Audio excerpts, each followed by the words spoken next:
घुरां थो माफ़ी, ओ तुंहिंजो नाम आहे काफ़ी। मालिक घुरां थो माफ़ी, ओ तुंहिंजो नाम आहे काफ़ी। दोस्तों, जीअं त किंग ऑफ सिंध मुमताज़ मौलाई साहब जी अचानक तबीयत ख़राब थी वई आहे। जीअं त असांजा जेके बि दोस्त, जेके बि मुमताज़ मौलाई साहब जा परिस्तार, जेके मौलाई साहब सां प्यार कंदा आहिनि, जेके असांजा दोस्त सिंध में रहनि था या सिंध खां ॿाहिरि रहनि था, या दुबई में रहनि था या सऊदी अरब में रहनि था, उन्हनि खे एतिरो चवंदासीं त किंग ऑफ सिंध मुमताज़ मौलाई जे लाइ दुआ कयो त या अल्लाह पाक असांजे किंग ऑफ सिंध मुमताज़ मौलाई खे जल्दी सेहताफ़ करे।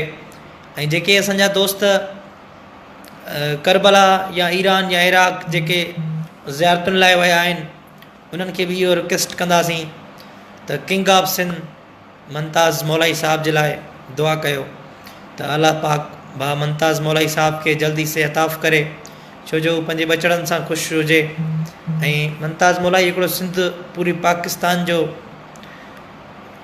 असांजी पसंदि जो ई फ़नकार आहे। ऐं असां पाण फ़नकार मुमताज़ मौलाई सां इलाही प्यार कंदा आहियूं। ऐं अल्लाह पाक मुमताज़ मौलाई साहब खे जल्दी सेहताफ़ कंदो। जेके बि दोस्त मूंखे ॾिसी रहिया आहिनि, सभिनी खे इहो चवंदासीं, रिक्वेस्ट कंदासीं त भा मुमताज़ मौलाई जे लाइ दुआ कयो। जेके दोस्त असांजा सऊदी अरब में रहनि था, उन्हनि खे चवंदासीं हरम पाक में वञी किंग ऑफ सिंध मुमताज़ मौलाई जे लाइ दुआ कयो। जेके असांजा दोस्त करबला, शाम, ईरान, इराक सफ़र में विया आहिनि, जेके बि रोज़े में आहिनि असांजा दोस्त, उन्हनि खे रिक्वेस्ट कंदासीं त किंग ऑफ सिंध मुमताज़ मौलाई जे लाइ तव्हां मौला हुसैन जे रोज़े में बि दुआ घुरो त अल्लाह पाक उनखे सेहताफ़ करे पंहिंजे बचड़नि सां ख़ुशि हुजे। आमीन। सभिनि दोस्तनि जी वॾी महिरबानी।